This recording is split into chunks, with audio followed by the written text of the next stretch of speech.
For lo, the fall of ocean's wall, space mocked and time outrun, and round the world the thought of all is as the thought of one.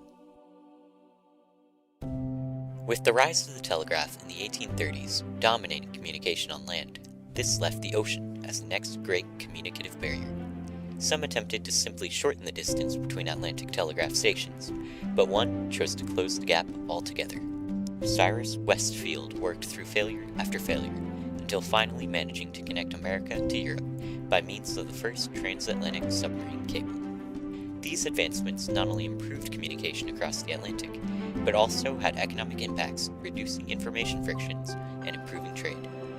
While the technology has advanced over time, underwater cables like this one are still in heavy use even today.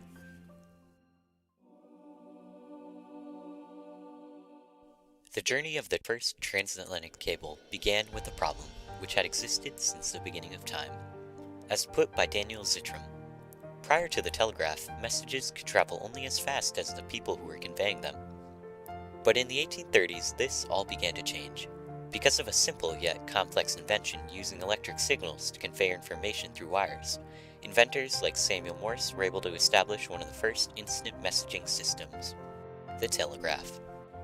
Although advancements had been made, messages from America to Britain were still transported by boat, usually taking around 2 weeks to deliver. A peace treaty ending the War of 1812, called the Treaty of Ghent, was signed in Belgium on December 24, 1814. With the end of the war and a signed treaty came relative peace that would lead America and Britain to later partner together and create the first transatlantic telegraph cable. Originally, America's closest telegraph station to Europe was in Nova Scotia, but people like Bishop J.T. Bullock suggested connecting the U.S. cable to St. John's, Newfoundland. In the words of Bullock himself, by establishing it as the American telegraphic station, news could be communicated to the whole American continent 48 hours, at least, sooner by any other route. A man named Frederick Gisborne took on this challenge and even laid the first ocean cable in North America connecting Prince Edward Island to New Brunswick before he lost funding. Gisborne went $50,000 in debt, and in order for him to complete the project, he headed to New York in search of further capital. In the meantime, multiple major discoveries had been made. First was the discovery of the Telegraph Plateau, which was a 1,600-mile-long piece of flat ground along the ocean bed, which reached nearly all the way between Newfoundland and Ireland. They also discovered a powerful insulator called gutta percha, which was used to make the cable itself. Both of these discoveries were crucial for the development of a transatlantic telegraph cable, but who would be intrepid enough to pursue such an endeavor? Cyrus Westfield was a successful businessman who had the funds to support Gisborne's venture. While considering the idea, Field realized that in finishing this line across Newfoundland, they would be laying the groundwork for a future transatlantic cable. The idea that you could run a cable between England and America just seemed too fanciful. 2,000 odd miles it would need to cover, and it was regarded as science fiction, if you like.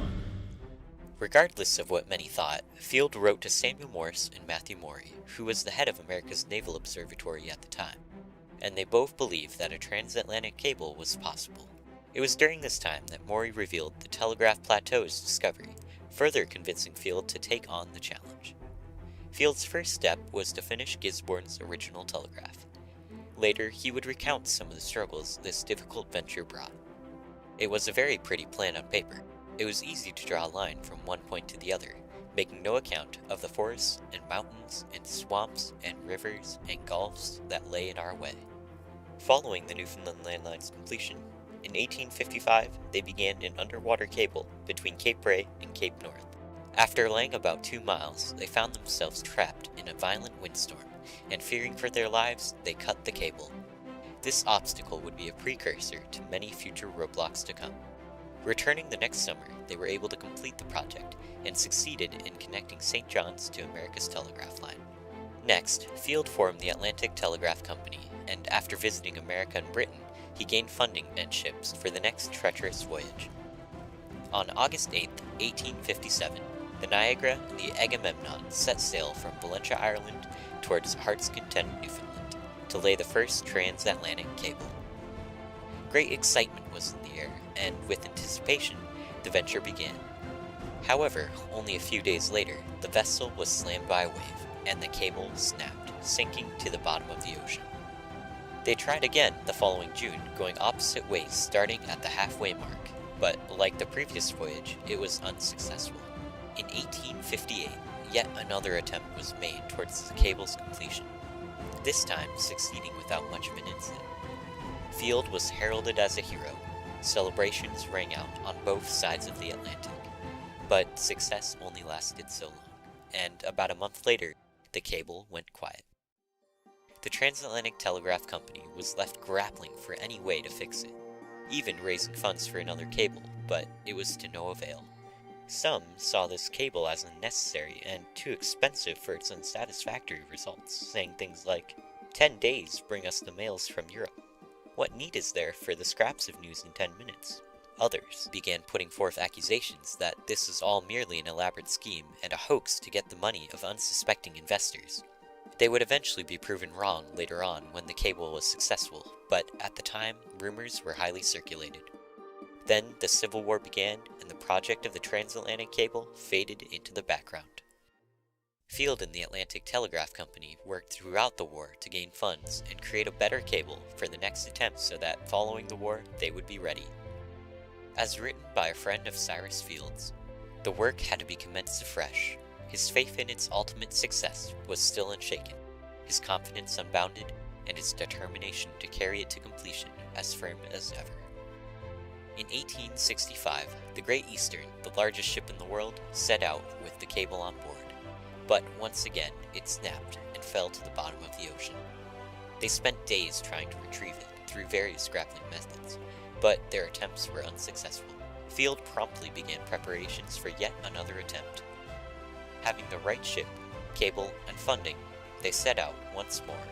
Starting from Valentia, Ireland, and traveling to Heart's Content, Newfoundland, the Great Eastern made the journey which would mark the transatlantic cable's success down in history. It took Cyrus Field 12 years to complete the project, and he had to cross the Atlantic 64 times. The cost was 8 times what he had originally estimated, but it paid off for him. He became a rich man. As some of the first messages sent along the transatlantic cable, the Queen and President exchanged words of encouragement to mark the occasion.